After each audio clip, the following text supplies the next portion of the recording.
Calling case 2456311, people of the state of Michigan versus Aisha Marie Harris. Defendant is charged in count 1 felony murder, count 2 child abuse, first degree. Harris, for the record, please. Thank you, Your Honor. Erica Moses on behalf of the people, P17491. Good afternoon, Your Honor. May it please this most honorable court, Kim Shaw, Neighborhood Defender Services, P59167, and it's my pleasure to represent Ms. Harris along with. Good afternoon, Your Honor. Alexander Choate with the Neighborhood Defender Service, P85948, also appearing on behalf of Ms. Harris. And your name, dear? Aisha Harris.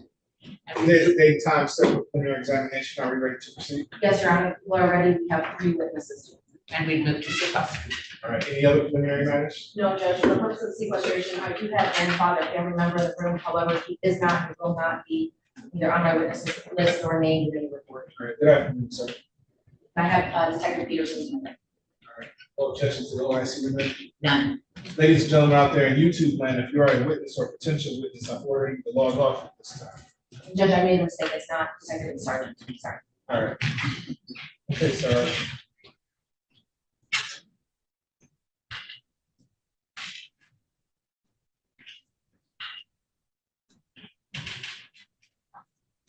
People call, Your Honor, our first witness.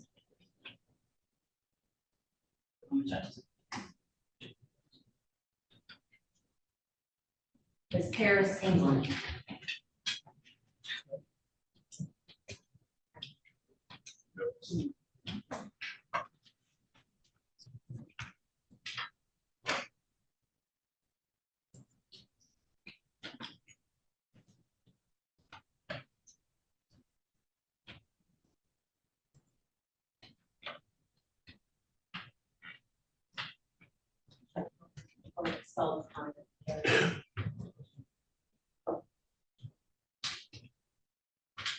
May she bring her water with her?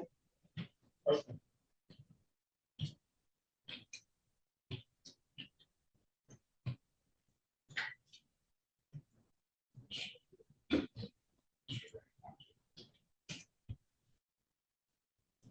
And please step forward, give your name and the spelling of your name to the young lady seated there.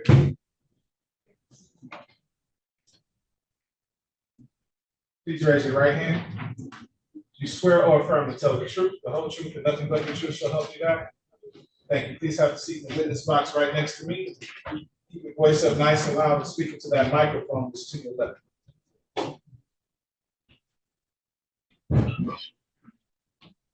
The one that's in the white.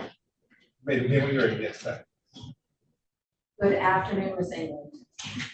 Please state your name, nice and loud for the record, please. Ms. England, are you familiar with someone named Harmony Henderson? You just speak up real nice and loud. Who is Harmony Henderson? She's my daughter. And when was she born? February 10th, 2021. And on or about March 17th of 2023, did you take Harmony to a 15704 Southfield Freeway in the city of Detroit, county of Wayne? Yes. What's at that location? Aisha Harris. Who's Aisha Harris? How do you know her? She was a friend. And how long was she a friend of your school? 5 years. And is she the only one who lives at that address? Yes. And do you see her in the courtroom today? Yes. You identify her by pointing and saying something to you. Both her and the Judge, I ask for in court identification of Ms. Harris. So look, How many children do you have?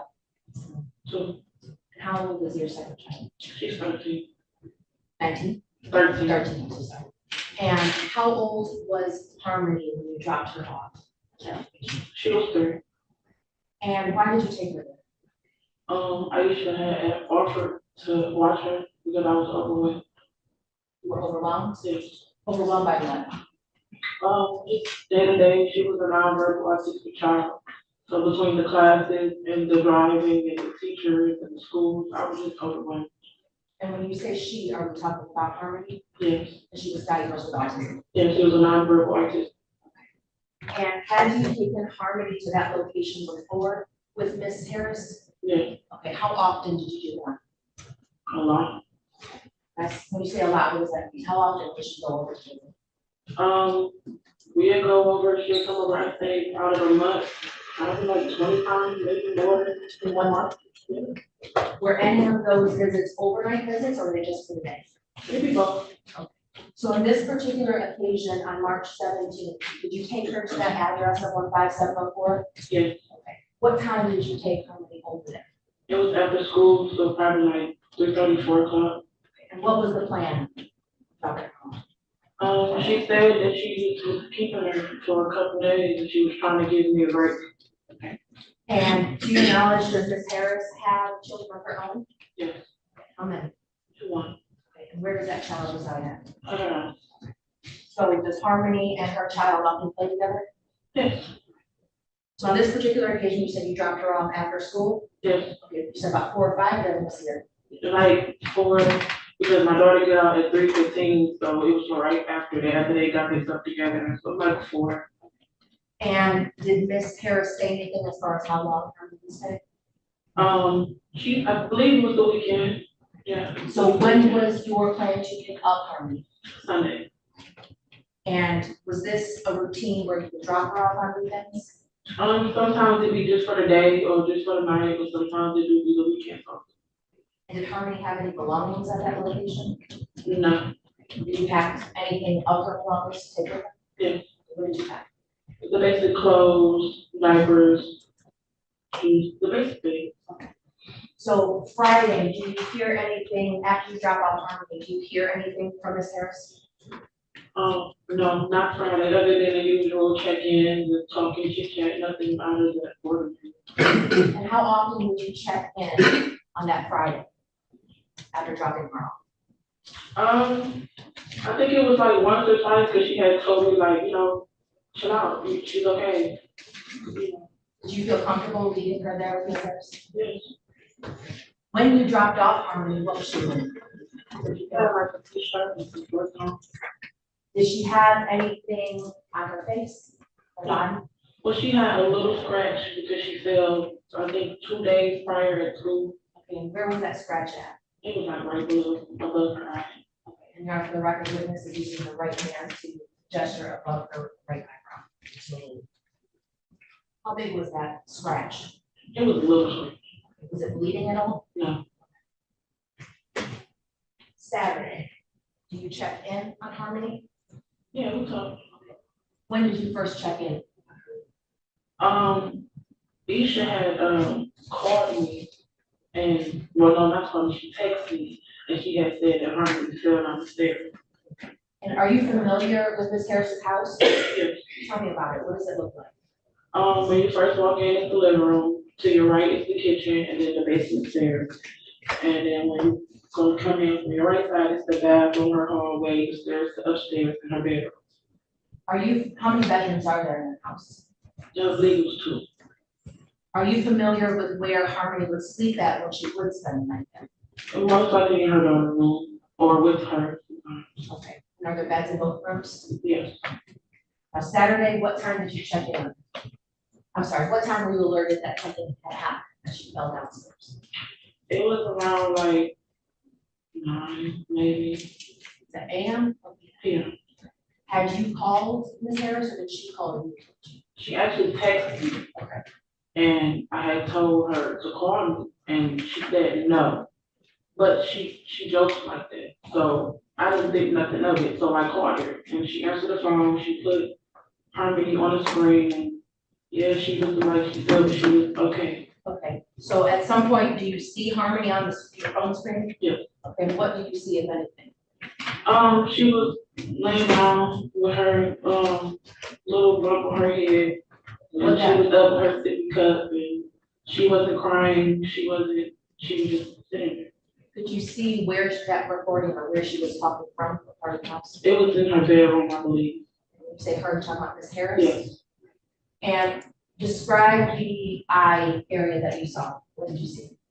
It looked like just a little bump, like she fell downstairs. It looked like a regular injury to the head. It wasn't serious or whatever. Isha had said that it was bleeding a little bit, but she said it stopped. But from what I saw on the camera, she was okay. Did you see any blood? Just other than the bump on her head. And you said Harmony was regular old Harmony at that time? Yeah. How long is that conversation for? We was on the phone approximately probably 10 minutes. Did you ask Ms. Harris how she fell down the stairs? She said that she was upstairs in her daughter's room, and I guess she had her tablet. So if she don't know how to click next, she'll go find somebody to click next. And I guess Isha was in the basement, and she went downstairs and she just fell. What do those stairs look like? What are they made of? Ceiling, I believe, or wood.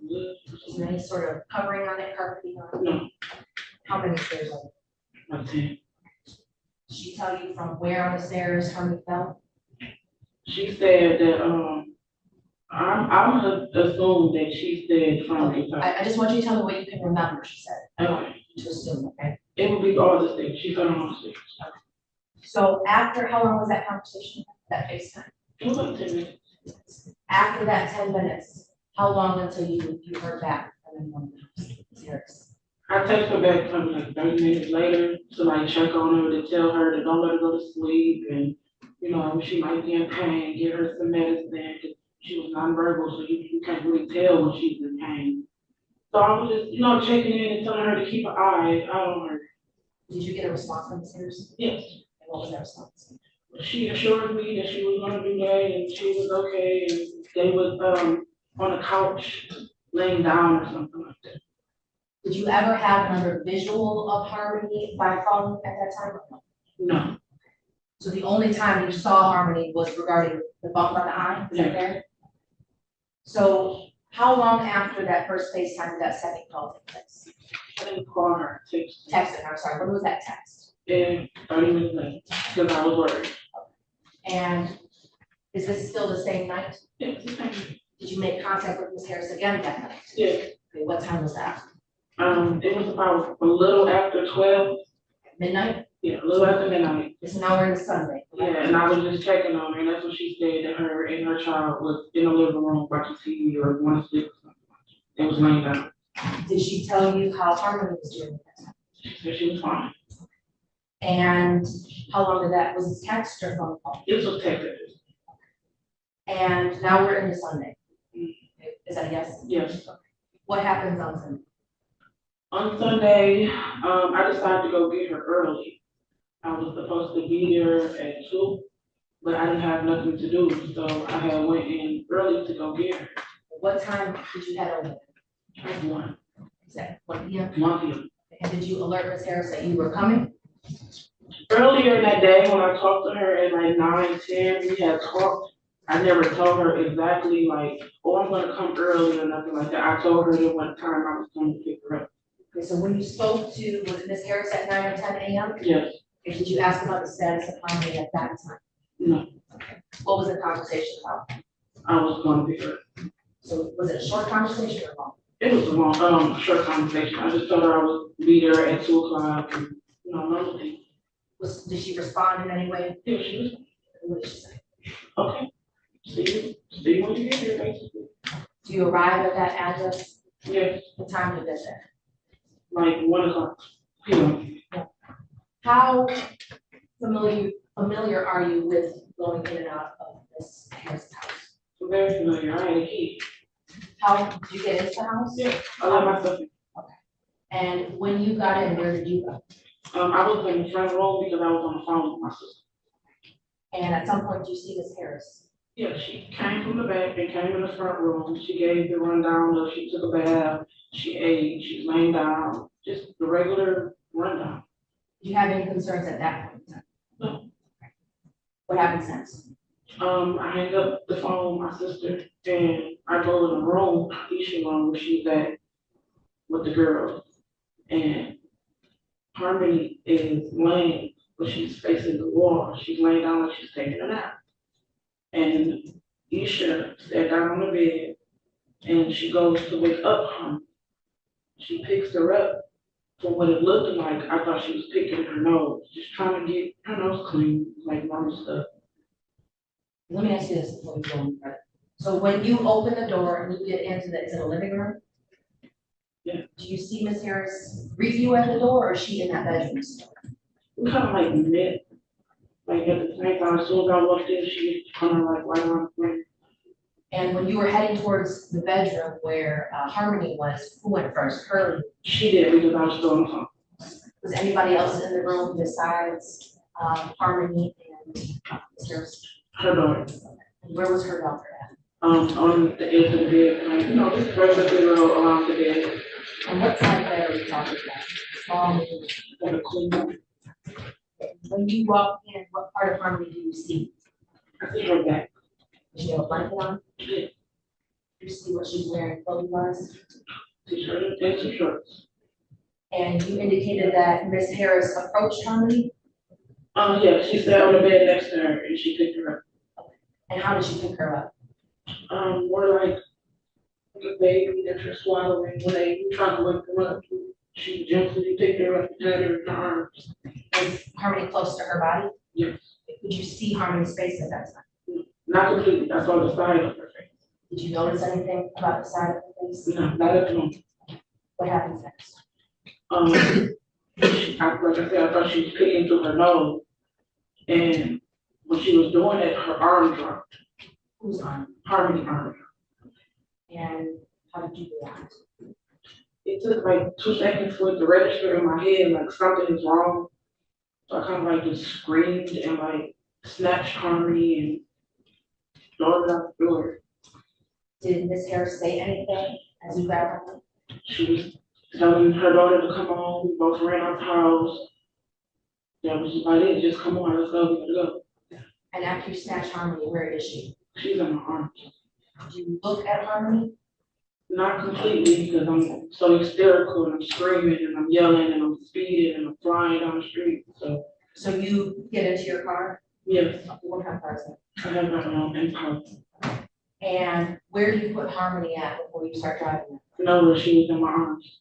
So you're driving with her in your arms? Yes, Where's Ms. Harris? she's in the passenger. Where's her child? She's in the back seat. And where do you go? Somewhere How long did it take you to get there? for me. How are you driving? Fast. Are you saying anything to Ms. Harris while you're holding Harmony? What happened? And I'm screaming and I'm yelling and she's yelling and telling me to slow down. And it was just hectic, like a lot of screaming and crying and yelling. So it's fair to say you're focused on the road this time, correct? Yes, Do you look at Harmony at all while you're driving? no, not fully look at her. I was driving and screaming. Do you hold Harmony the entire time until you get to the hospital? No, Yeah. Isha told me to hand her Harmony because I was driving reckless and fast. And I handed her to her and I told her to do CPR. And did you see Ms. Harris do anything? She did. And you're familiar with CPR? Yes. And was she doing that from within the car? Yes. And did you know what Harmony was wearing at the time? Green t-shirt, shorts. Is it the same that you dropped her off then? No, she had a different outfit. So you get to the hospital, where do you go? When I first arrived, I ran into the emergency. Did you have Harmony with you, or was she still in the car? She was with me. And you went. Ran in, I yelled for help. Doctors came. They put her on the bed. Yes.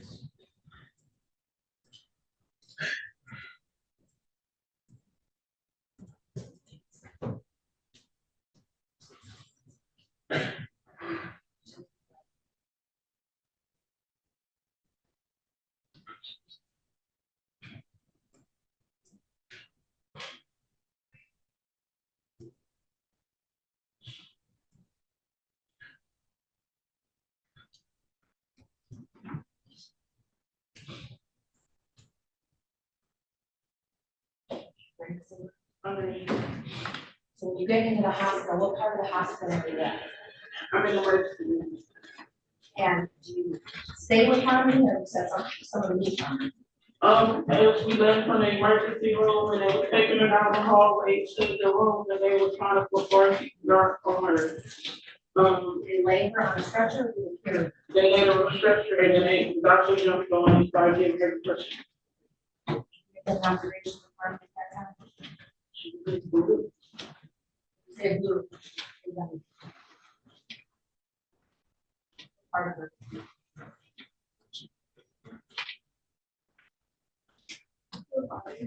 Whole body? Did you see her arms? Did you see her legs? Yeah. Yeah. I'm sorry, Jennifer. Did you see her neck and her face? Make any observations of her body at that time of exposed skin? No, the doctor had jumped on top of her while they was rolling her away, and a couple doctors was trying to get me to calm down. How do you feel? Ooh. Did you see Harmony again after the doctor took her on the stretcher? They tried to let me in the room, but I wouldn't calm down to go in the room. So I think it was door. What could you see through the door? Was there a window? It was like, look, What could you see through that? they was trying to bring my baby back to life. Did it appear that Harmony was awake from what you could tell? Yeah. Did you see her make any kind of movements? Yeah. How far away were you from where they were doing CPR? Like 5 feet on the other side. Did you have a clear view of her? Yes. Did it appear that she was breathing? No, How long do you stay in that room for? they actually kicked me out and put me in another room because I wouldn't calm down. From the time that you take Harmony into the emergency room to the point that you're in the room, the second one, do you see Miss Harris again? Because she appeared, Where did you see her at? she was standing where all the police officers and doctors was there when I came home. So when do you see officers? The moment they let me out. And how far away is that room from the room you were just in with Harmony? It was like 3 doors down. So when you get out, do you know anything about the status of Harmony at that time? No, Does anybody talk to you? no, nobody would say anything to me. But you see Miss Harris, is that what you said? Yes, I think Where is she at? she was standing right next to all the police officers and doctors. She's saying, She tried to console me, how did but she do that? she tried to put her arm, on me to try to console me, but I didn't want to be touched at the moment. What were you thinking at that time? It was my fault. Why did you think that?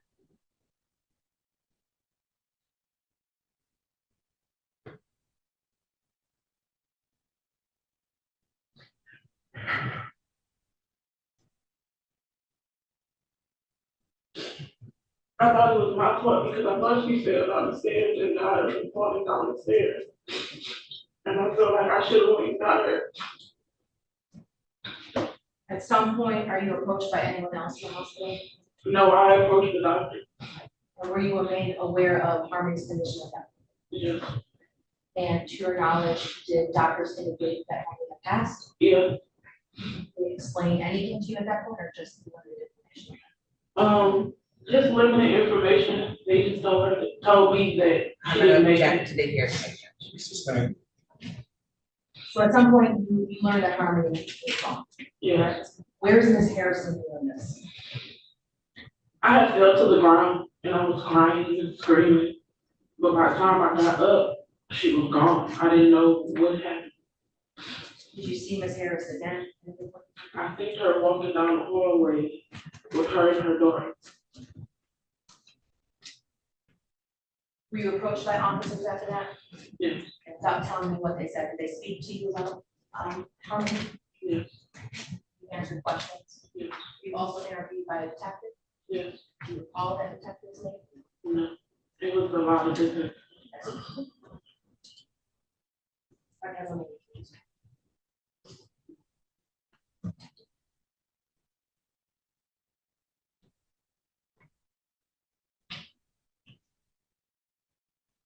What are the questions, Judge? Cross-examine.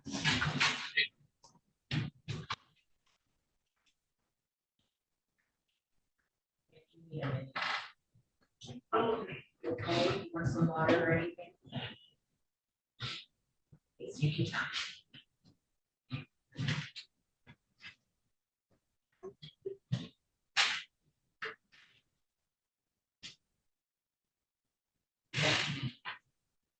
First and foremost, as a mom, you have my sincere. But I gotta ask a couple questions. You've known Miss Harris for, I think you told us, 5 years. Yeah. And Harmony had stayed over on a number of occasions, fair? Yeah.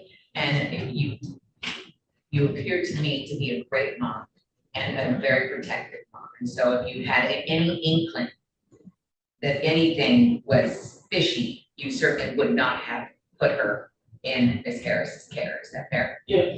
And so is it fair to say this is the only time something has clearly gone terribly, terribly awry? Yes.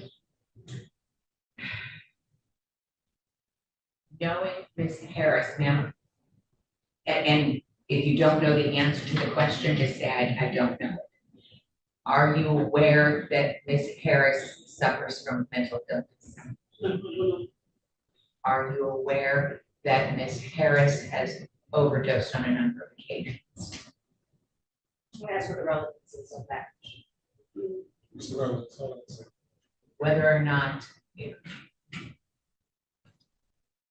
on a previous occasion, it is our understanding that Ms. Harris has overdosed and was roofied at that time. And according to the statement you're going to hear, a gentleman came over and they smoked marijuana. Why is that relevant? Goes to Ms. Harris's state of mind. Ms. Harris' state of mind, that she may have overdosed on some of the occasion. And perhaps on this occasion. Well, this occasion may be relevant, but not some prior occasion of sustained rejection. Understood. Do you know Ms. Harris to use narcotics? No.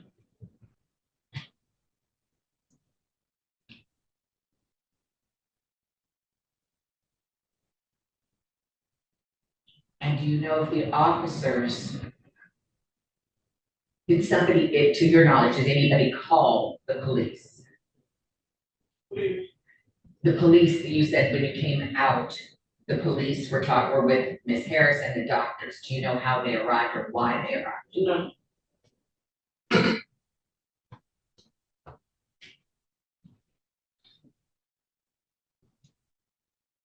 And it was your understanding from your conversation with Ms. Harris that Harmony fell from the top of the staircase to the bottom.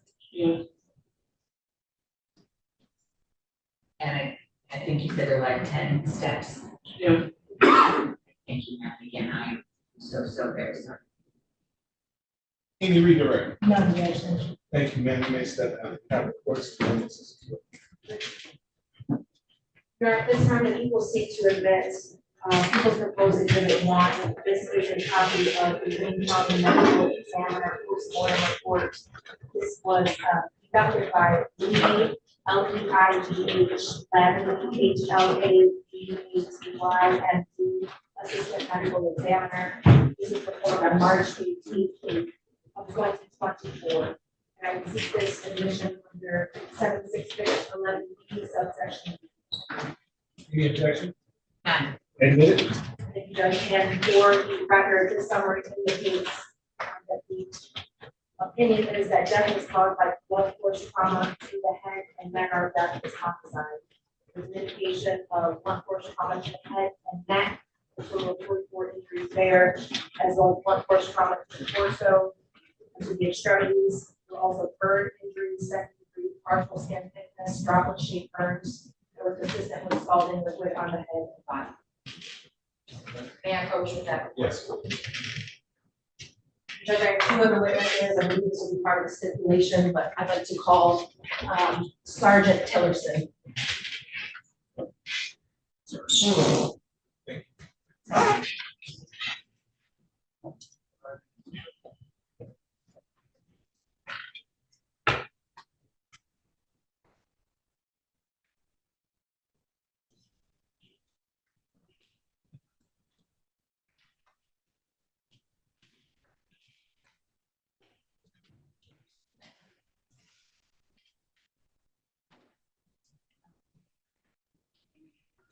Please raise your right hand.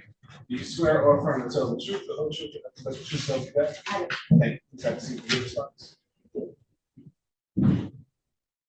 Maybe you're ready. Sergeant, good afternoon. Good afternoon. Can you please state your name for the record, please? Tamara Tillerson, And where are you currently employed? Detroit Police Child Abuse Unit. And in what position? Sergeant. How long have you been a sergeant in the child abuse unit? At the Child Abuse Unit, it's been for almost a year. Where were you before that? Homicide. Are you familiar with an investigation involving an Aisha Harris? Yes. And what was your role in that investigation? I interviewed her. And did that investigation begin on March 17th of 2023? Yes. And at what point did you interview her? What day was that? Can I refer to my report? Do you have a copy of your report with you? No. May I approach it? Is there something that would refresh your memory? Yes, the investigation report. And may I approach that judge? You ready? Okay.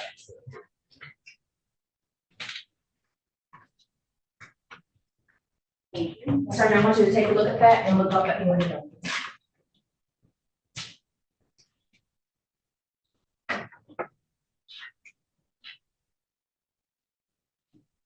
You recognize what that is? Yes, it's an investigation report. Okay, and does reviewing that report, investigative report, refresh your memory? Yes, ma'am. So I'm gonna ask the question again. When did you interview Ms. Harris? It was on March 18th, 2024, And where did that interview take place? at the Detroit Detention Center. And who was involved in that? It was myself and Sergeant Bow. Do you typically use two officers to interview? Yes, ma'am. And how do you procedurally begin the interrogation? We advise them of their constitutional rights. And did you do so in this case? Yes, ma'am. And how do you do so? We have an advice of rights form and we present our suspects with. Is this a standard form? Yes, And is it boilerplate language? yes. And approach judge? Yep. Sergeant, I'm showing you what's been marked as Eagles proposed exhibit 2. I'll take it.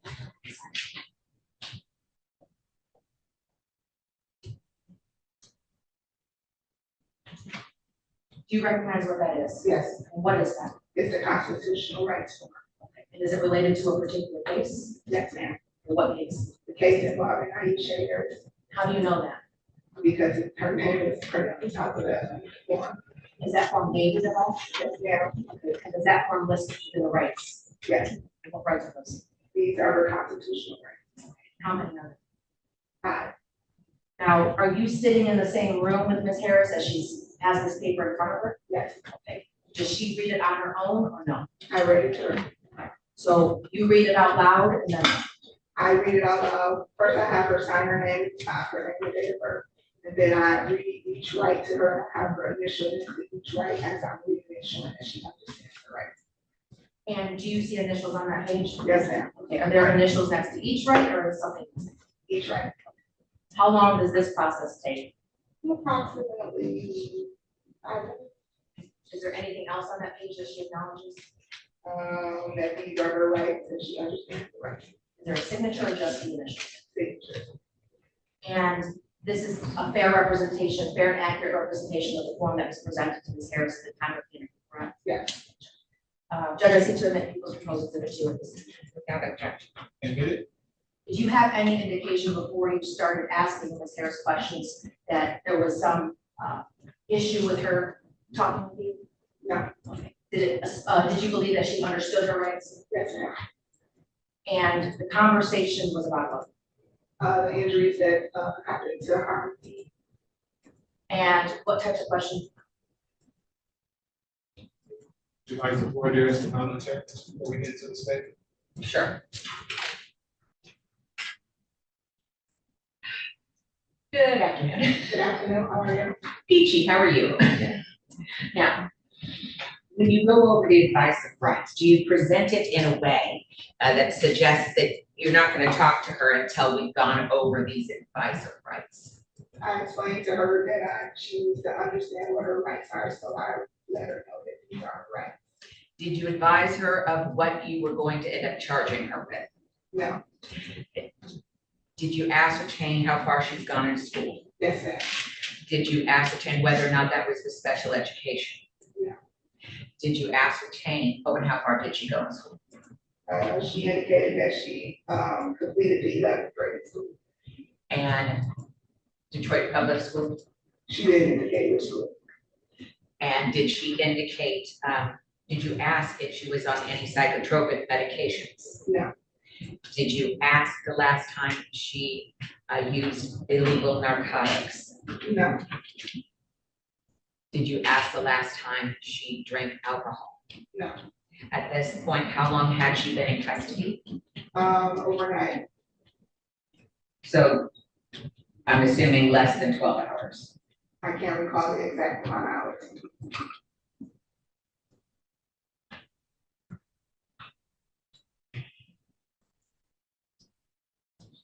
Was Ms. Harris emotional regarding the conversation you guys were having? Me prior to her rights? Yes. No. Not that I can recall. Did she ask what she was being held on?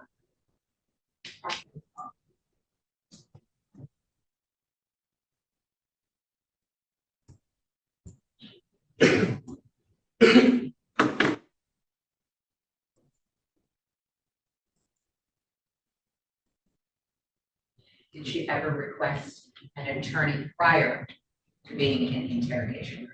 No.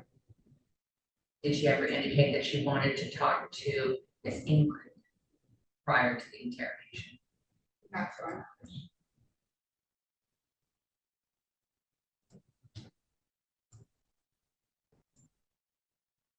And at any point, did she hesitate or say, maybe I should talk to a lawyer?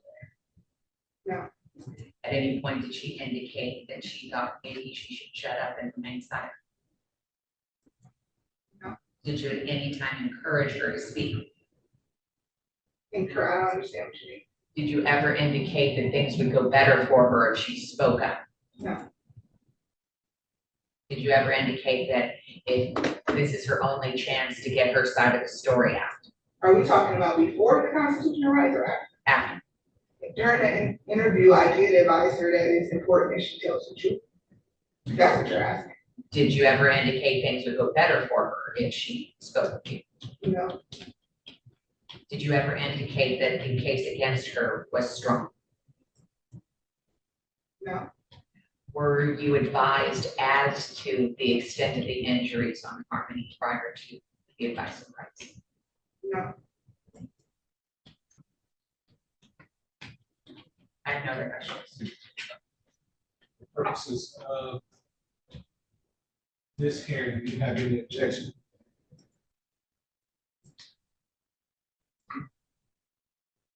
I will, for the record, I will object and argue that it, quite frankly, I would indicate that I think some of those questions needed to be asked, including mental health questions and whether or not she should be on psychotropic medications, and whether or not special education was needed. Let's see if we can clear that up.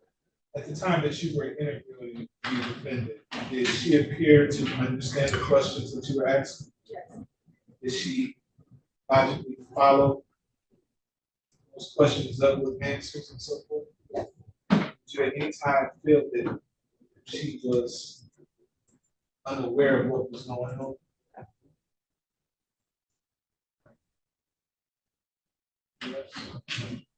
No, Your Honor. The court makes a finding that the statement was knowingly and voluntarily given to Mason.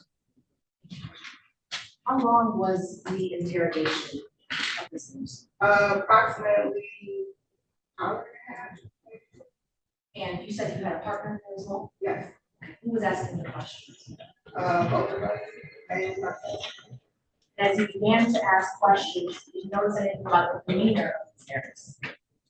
Well, under the circumstances of what happened, her mood was she'll laugh a little.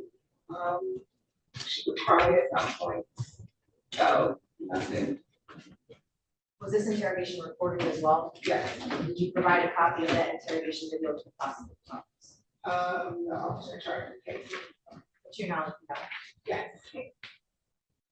Now, did you start immediately with questions regarding Harmony, or where did the conversation start? The The conversation started, I had her tell me from the time that she and Harmony became, once mom dropped her off to her, and I had her start from the beginning and take me all the way into the end, and she found her. Did she indicate when she first came into contact with Harmony? Yes, she stated it was that Friday, prior to the day that we found her, that she found her at the time. Did she indicate what the plan was with bio mom as far as how long Harmony was stay with her? I can't recall the exact day, but I know that she indicated that mom needed a break. So she told mom to bring Harmony to her so that she could have a break. Did she give any details about Harmony when she first arrived? She stated that when she arrived, I guess Harmony had fallen or something at school, so mom showed her a little bump or something on her forehead. But she stated that Harmony was fine, she was acting like herself, she ate, she was being normal, is what she stated. And did she say anything about the duration of that visit? How long was it? From Friday until Sunday, if I'm not mistaken. Did she say who stayed in that house with her at the 15704 Southfield Freeway address? It was just her, and her daughter. At any point in time, did she indicate that any other adults were in the home over the course of that weekend? Yeah, she stated that she had a male friend coming to visit that Saturday. Did she identify who that was? She stated his name was D'Angelo, I think. Do you have any other information regarding D'Angelo? She didn't have any other information. Did she say how long he stayed? She stated he was there, for a few hours. Did she say what they did? So marijuana, chill. Did she indicate at any point in time that this individual, D'Angelo, had any contact with Harmony? She stated no. Did she say where Harmony was at the time during this visit? She stated that while the male friend was there, that Harmony and her child were in upstairs in her bedroom. She stated that they had no contact with her. Did she indicate anyone else had been in the house? No. Where did the conversation go next?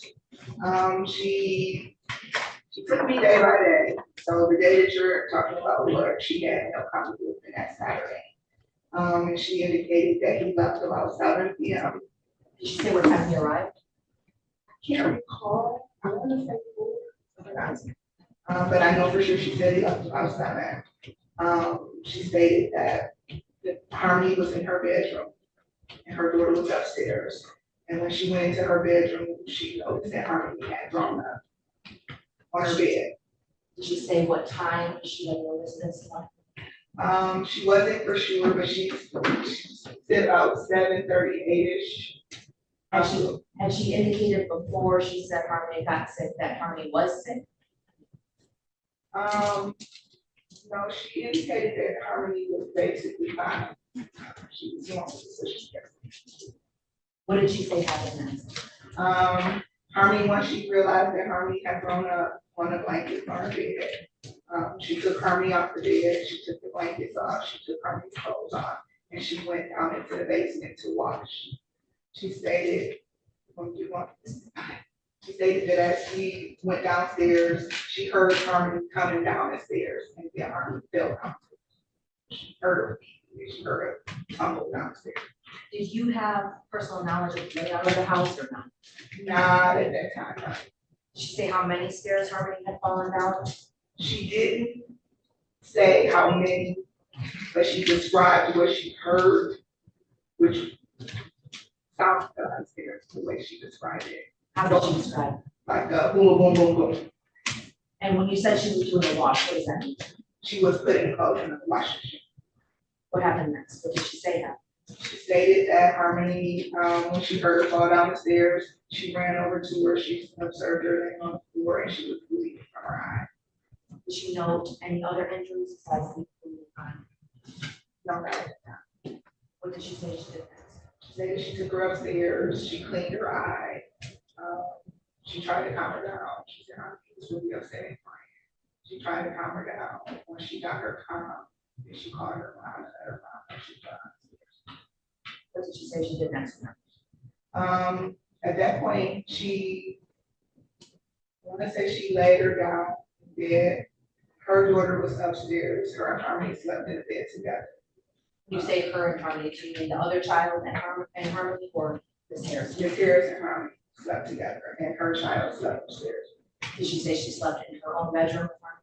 Yes, Did she say how Harmony was doing with her? she stated she was, This is still Saturday, correct?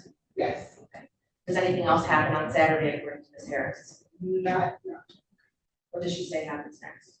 She stated that Sunday, Harmony's mom called and stated that she was not gonna pick her up. She stated that, when her mom came, she went and met her mom in the living room. So when her and mom came into the bedroom, they started to gather her things. And she, went to pick Harmony up and she wasn't breathing, so she told mom she wasn't. Did she indicate that when you say Harmony, she said Harmony got sick? Does that mean throwing up or something else? Throwing up.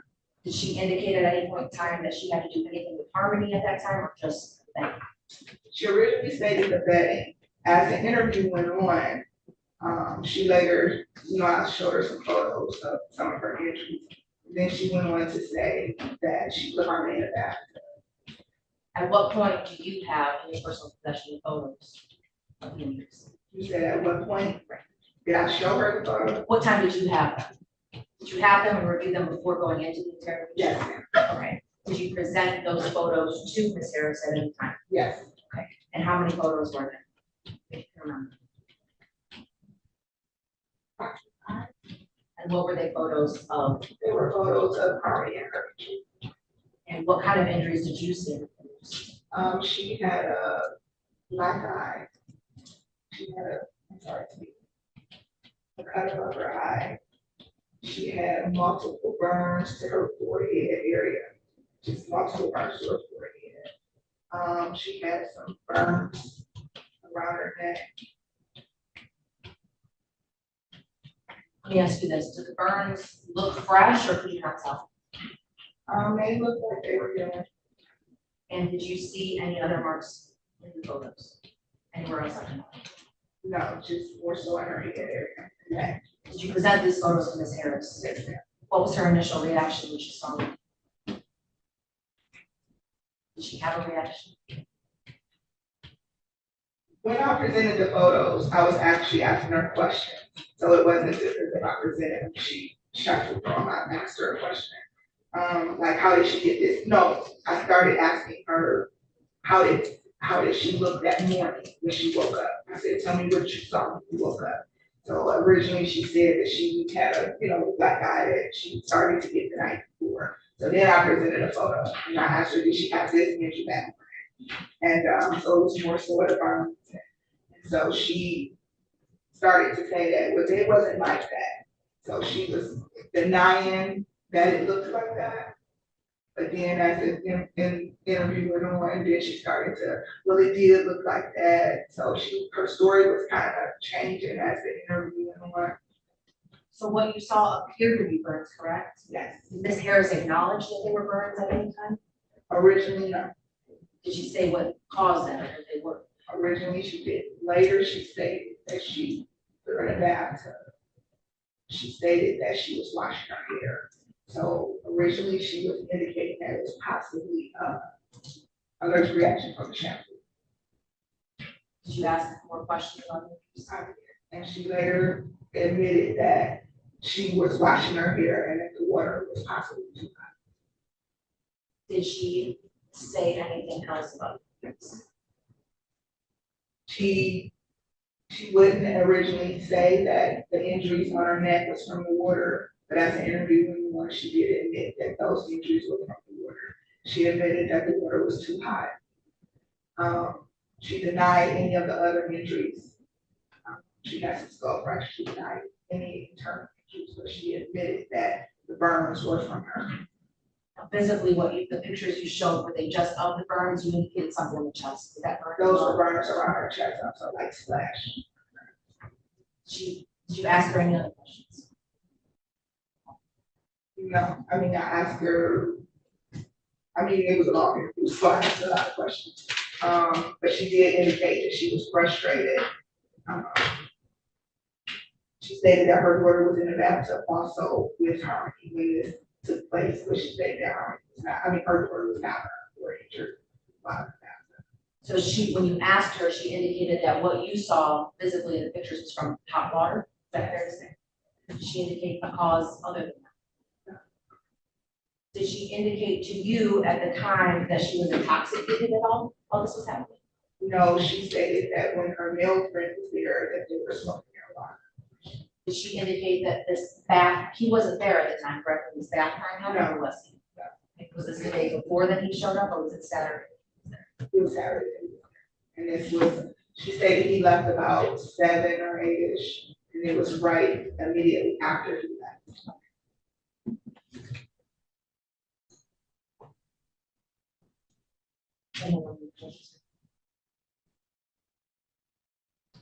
Did Ms. Harris appear to show any sort of emotion that you noted during the course of that conversation? Yes. Relevance. I'll withdraw the question. No further. Cross-examine.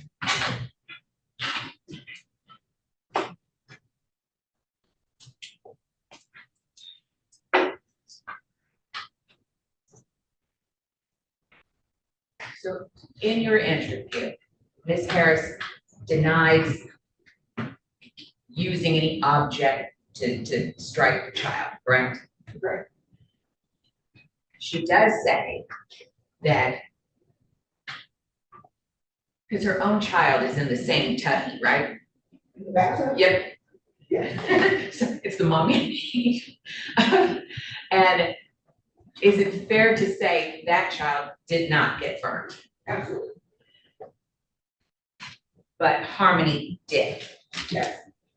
Did she indicate that, which, forgive me, were we going from one child cleaning up and then the next child? And do we know which order that went in? She didn't say anything about cleaning her own child. Okay. So is it fair to say we were cleaning up Harmony first? I don't. She Okay. didn't specify the order. Okay, but she did eventually agree that perhaps the water was too hot, Yes. but she never said, I intentionally burnt the child. She stated that she was washing her hair and she was pouring the hot water on her head and she realized that the water was too hot. But my question was, she never said, I meant to do that. Fair? Fair.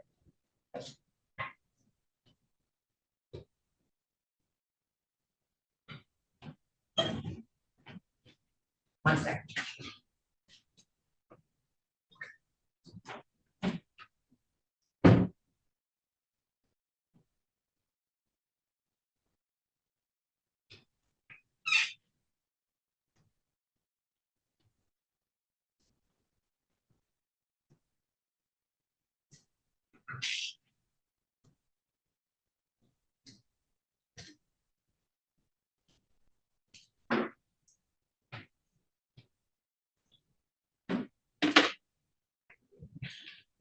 And I don't think I have any other questions. You redirect? Just very briefly. Sergeant, did Ms. Harris indicate that she was the one washing Harmony, or was Harmony washing herself? She stated she was washing. Did she indicate at any point in time that she had left the bathroom during that bathroom? I have no further questions. Thank you. You may step down. Never mind. My last witness, Your Honor, is Detective Jonell White.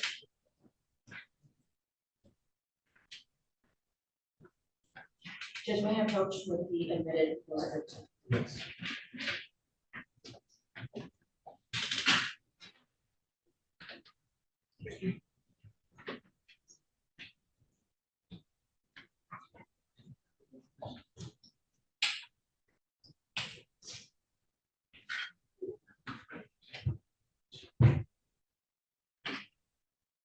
Please raise your right hand. Swear or affirm to tell the truth, the whole truth, and nothing but the truth, so help you God. I do. Thank you, sir. Please have a seat in this box. Thank you.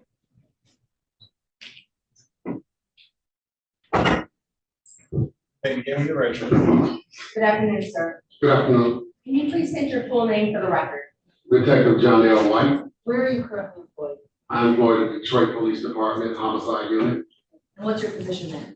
I'm a detective within the Northwest Squad. Thank you. How long have you been employed in that position? 11 years, 12.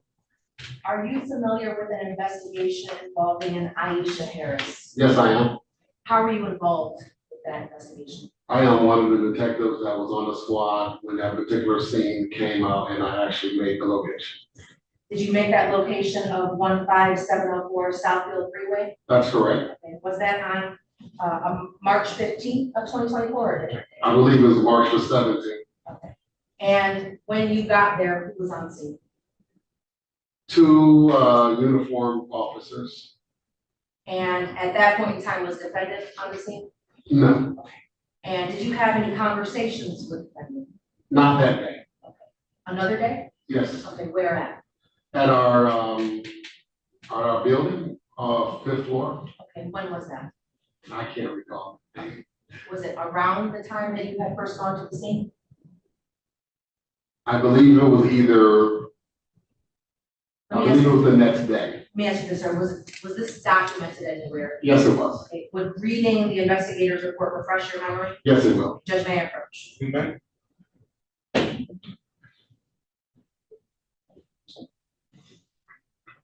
Second, when you're done, look up at me, please.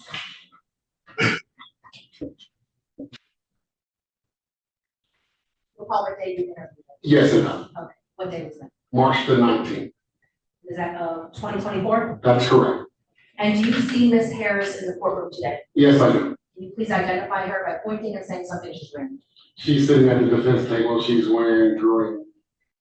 Now, when you speak with Ms. Harris, are you doing it alone or with someone else? No, I did it with Robert Lalone.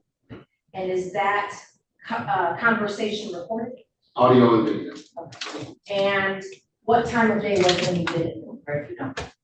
I want to say middle, if I recall correctly, the middle of the day sometime. To your knowledge, has Ms. Harris already been interviewed by officers before this time? I believe so. And what was the purpose of you talking to her at that time? At that time, we believed that she was ready to give admissions. And this room that you interviewed her with, who was in that room? It was me and Mr. Robert Lalone. He's a former homicide detective. He's with the Attorney General's office. Procedurally, how do you begin interrogation? Normally, I would give the advice or rights or whoever I'm working with. But prior to that, because he was doing a test, he had already given the advice or rights. So when I entered the room, I just ensured that the defendant was aware of it. Okay.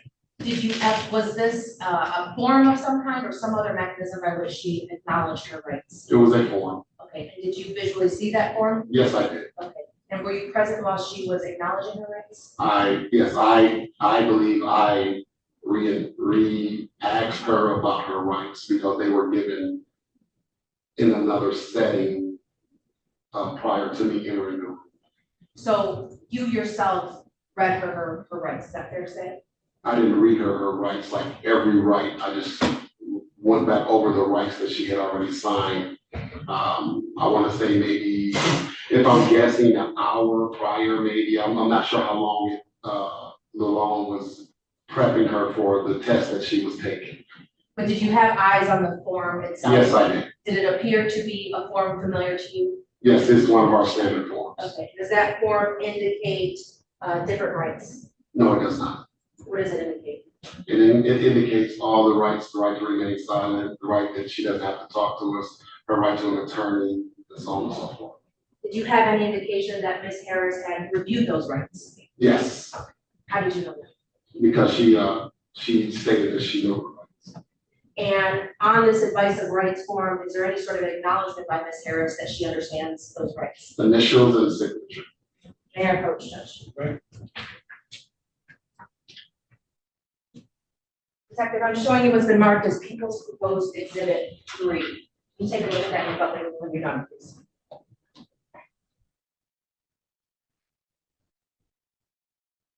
Okay, You recognize that form? I do. Okay, what is that form?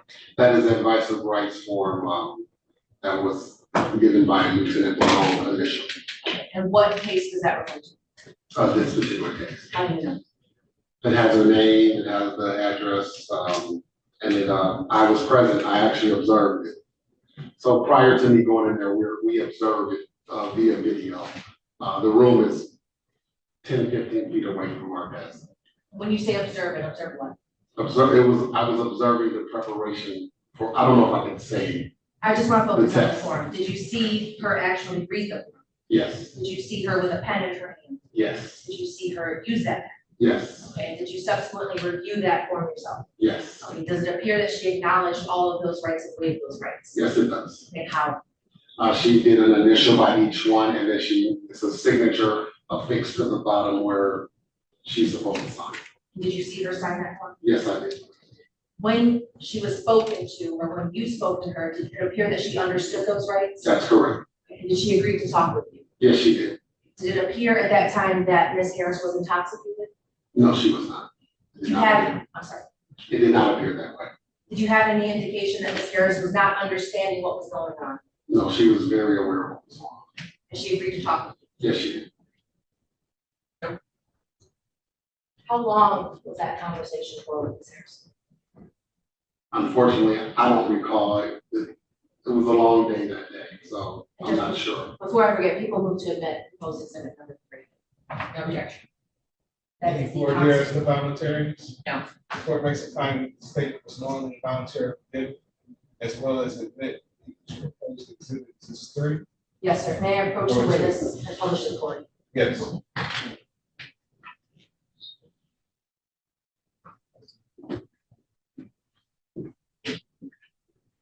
Thank you.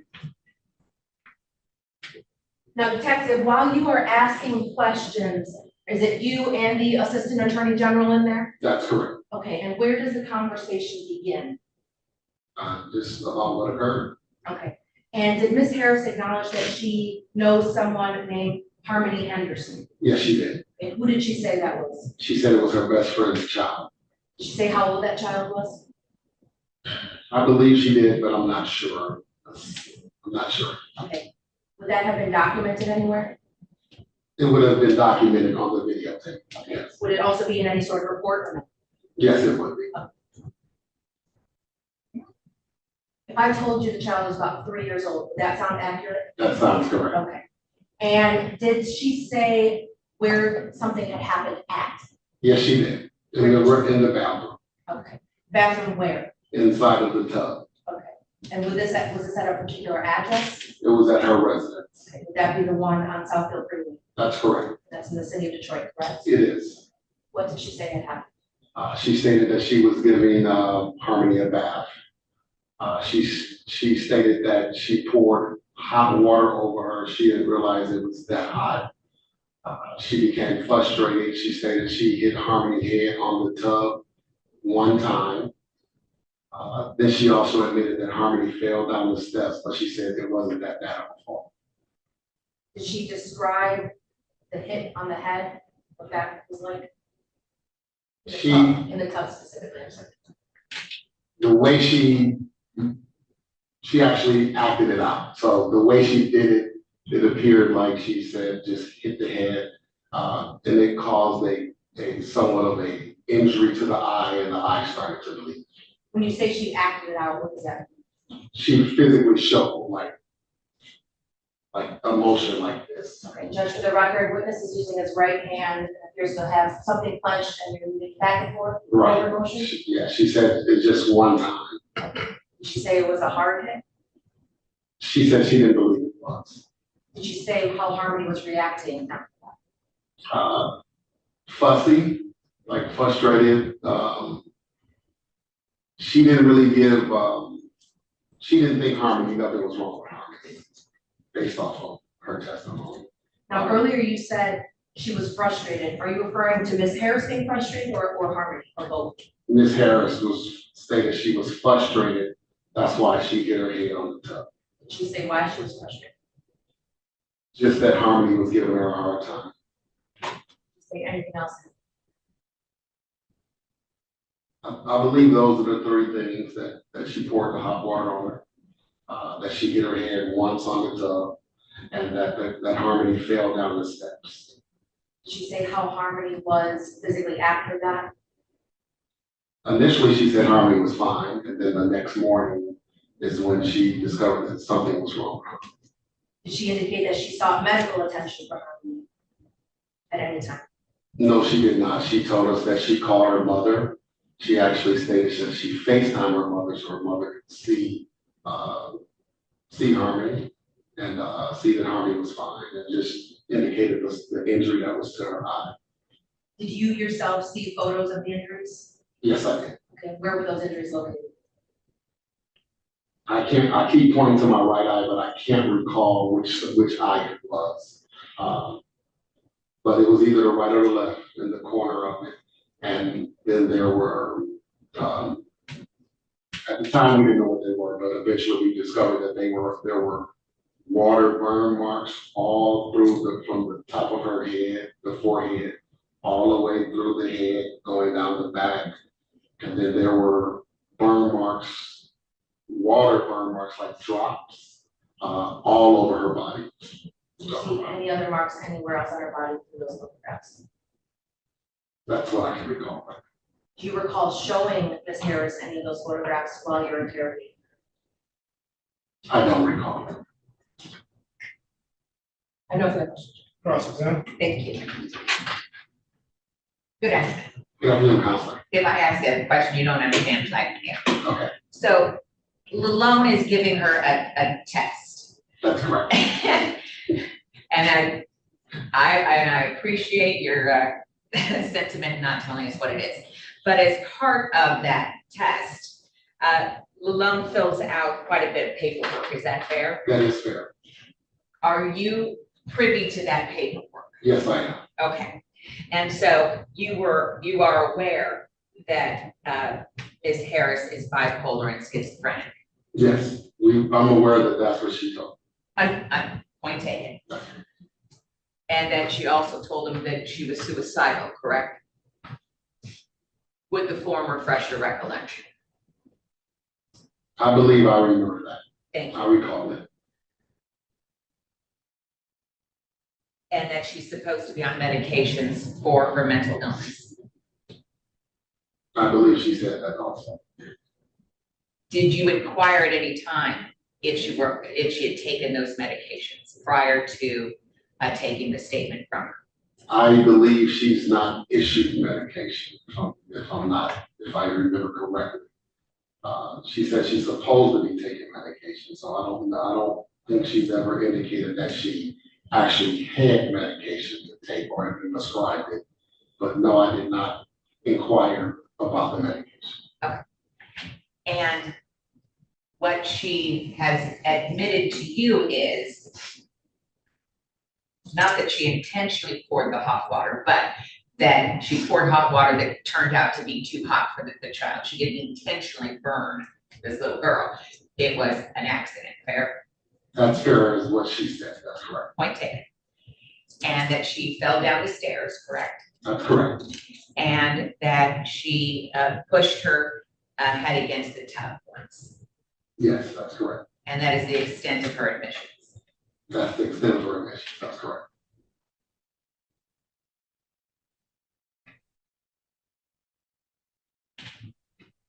You made a statement that I thought was interesting. You said at the beginning, and I want to get the quote right, and tell me if I wrote it down wrong.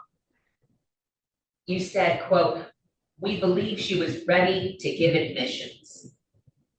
What made you think she was ready to give admissions? Watching the preparation. So the preparation for the test is very extensive. A lot of questions being asked. And so the Mr. Robert Lalone came to us and stated that she was ready to talk. So that's why. Had he told her she had failed that test? I don't recall. I'm not sure. Do you know if she failed that test? Yes. Do you know if that was the reason Lalone said she's ready to talk? Judge, I'm gonna ask what the relevance is without that part being admissible at trial.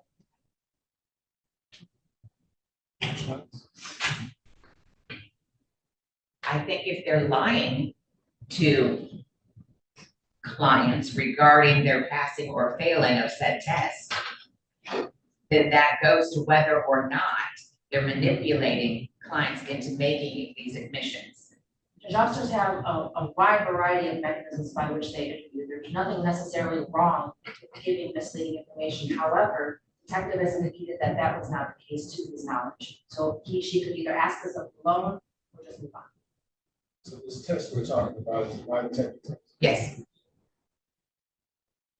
which is inadmissible.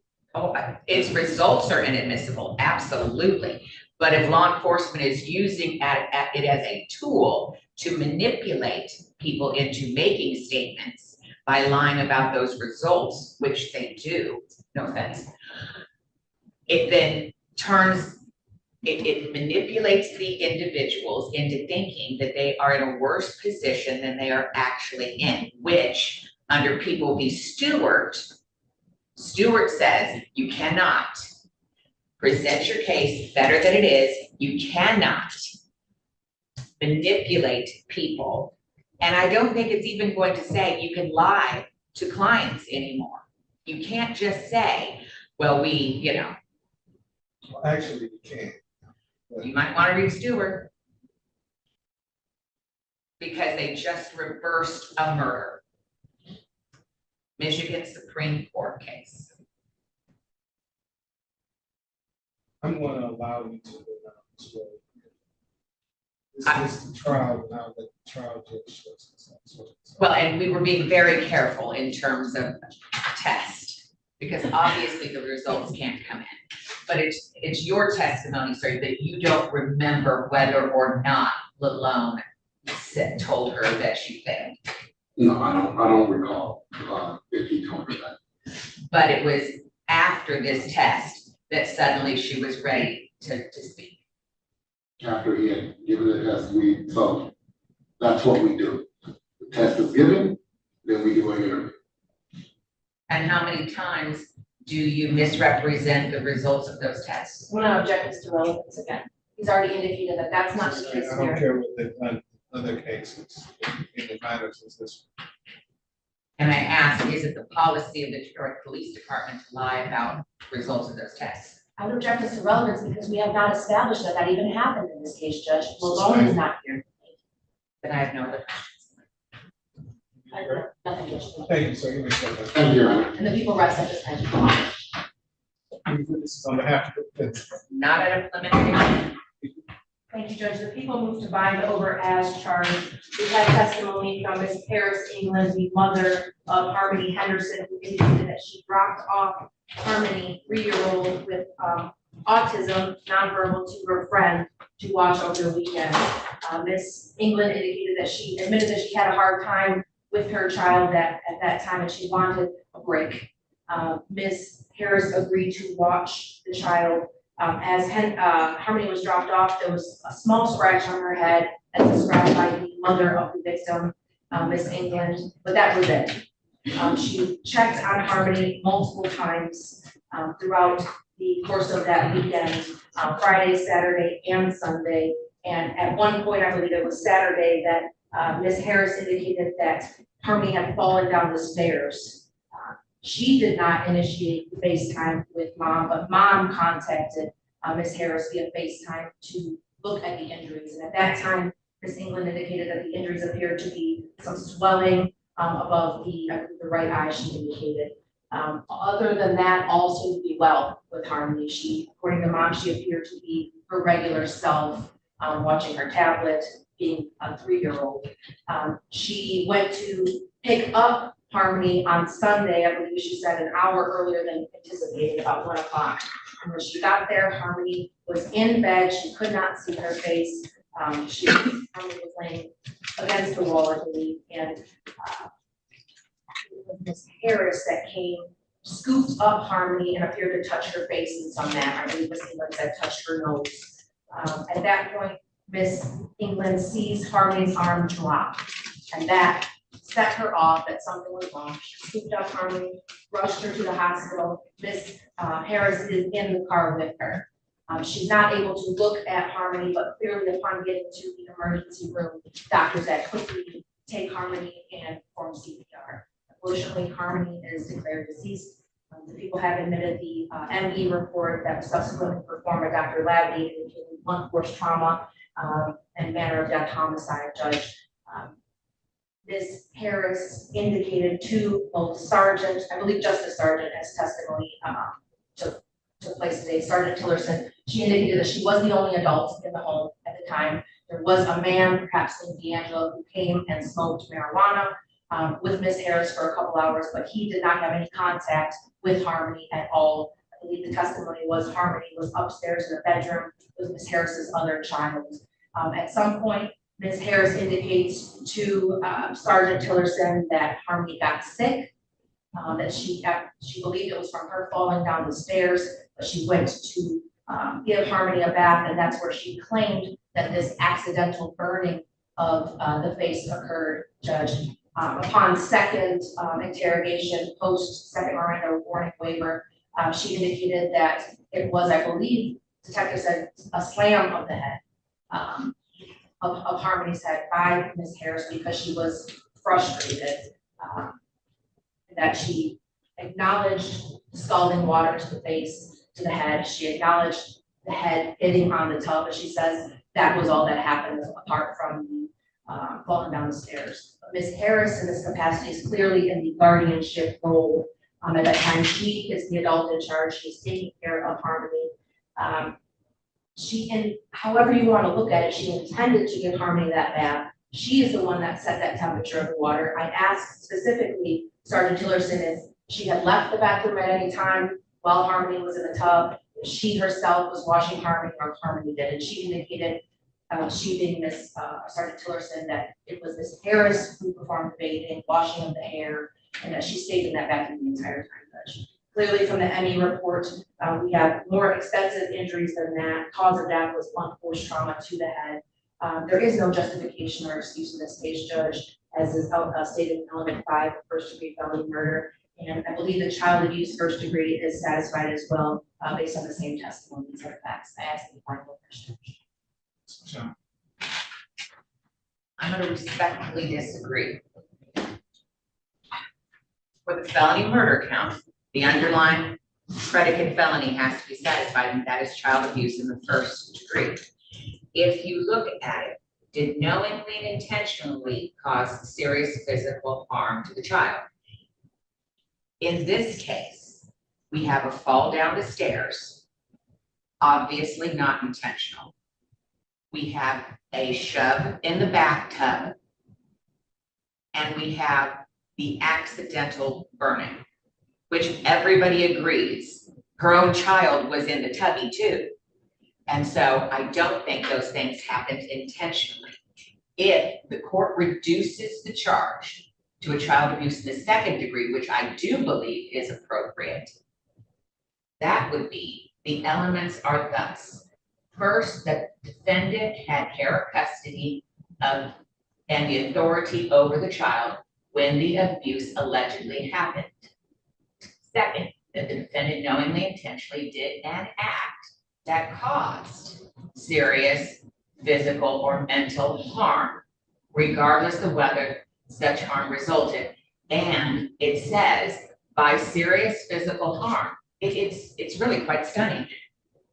Serious physical harm means any physical injury to a child that seriously impairs the child's health or physical well-being, including but not limited to brain damage, a skull or bone fracture, a subdural hematoma, dislocations, sprains, internal injuries, poisonings, burns, and scaldings, or severe cuts.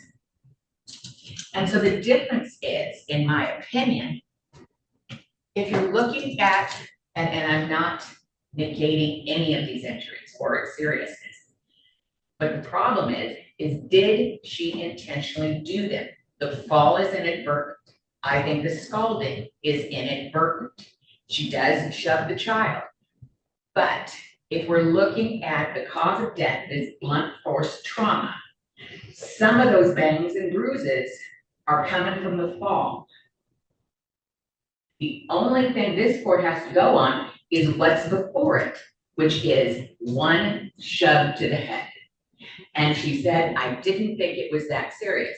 And why do we think that she absolutely believed that? She put her in her jammies again and tucked her into bed.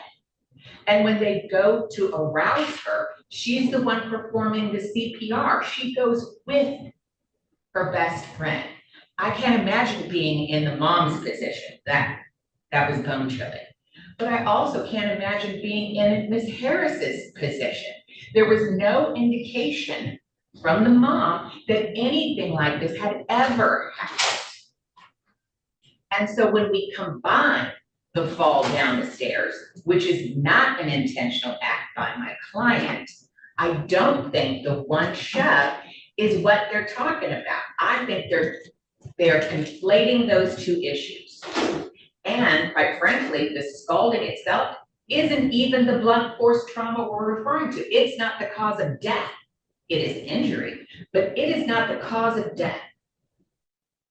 And so whether you believe she intentionally scalded her or not, it's not the cause of death, therefore not the predicate felony that she can rely on. It has to be blunt force trauma. And some of that occurred because we know Harmony fell down the stairs. We know that. Because mom got on the phone with her and said, oh my goodness, there's a big goose egg. And then we have other injuries. And I think mom can't see the other injuries because they're under the scalp and what have you, if you're looking at diagrams and such. But those came from the fall, not something that is subject to my client's intent. Her intent was to push the kiddo. And yes, that caused an injury. But I don't think that injury and that injury alone is the blunt force trauma we're talking about. And if you reduce the charges to a child abuse in the second degree, you can still bind over on either, quite frankly, a murder in the second degree or a manslaughter. And I would actually be. Judge, if I may, child abuse first degree section 4 says either knowingly or intentionally. You don't have to rely on the intention in this case, but she knew what temperature that water was because she's the one bathing the child in this case. She's the one who notes the pouring of the water on her head. We're assuming that the head injury happened from the fall down the stairs, if that happened at all. We have no proof whatsoever that the stairs actually happened. What we do have, it's not a push, it's not a shove. I believe it was testified as a slam of the head. So we're downplaying the severity of the hitting of the head, Judge. I think that's inappropriate in this case. Child abuse first degree, section 4 says either knowingly or intentionally cause serious physical harm or serious mental harm. Whether you want to talk about the burns or the head trauma, body trauma, in this case we have blunt force trauma to the head. All of that could have been done knowingly or intentionally, Judge. I think there's ample evidence to bind over on the first degree. Thank you. So I think the problem is that we're relying too heavily on what the defendant said. That the child was in the bathtub with her own child. I don't know that to be true because we're basing that on what the defendant said. But what we do know, if we're going to take some of what the defendant said, is that she became frustrated with young Harmony and she slammed her head on the bathtub. She admits to that happening at least once. She also talks about the child falling down the stairs. This child has 44 external injuries. The child died of blunt force trauma to the head.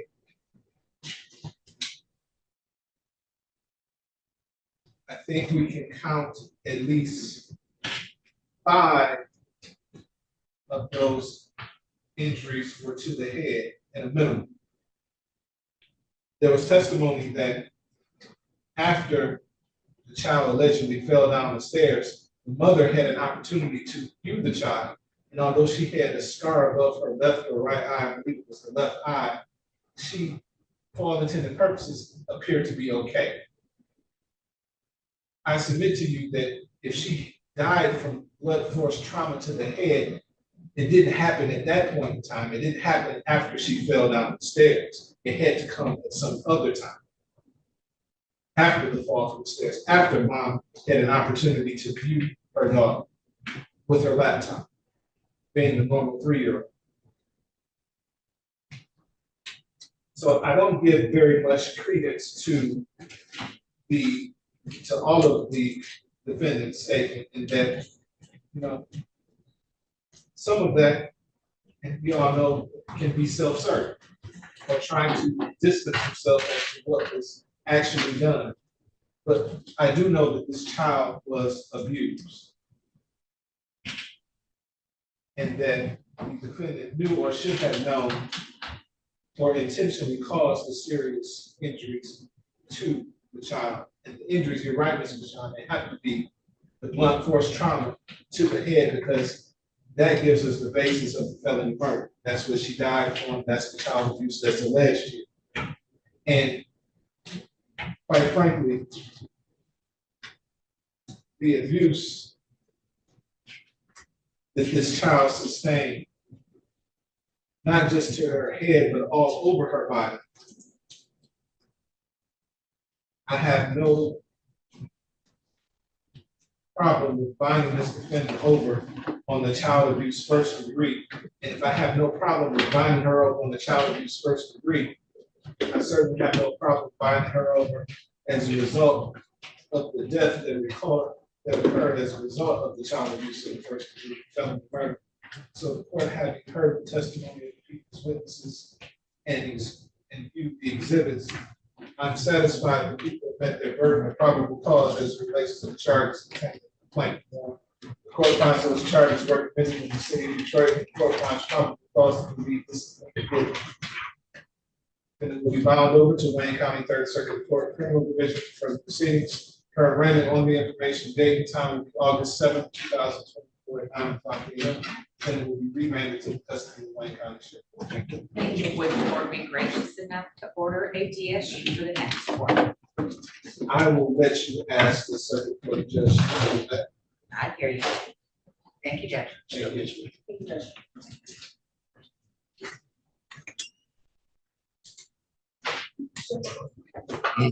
You just have a seat.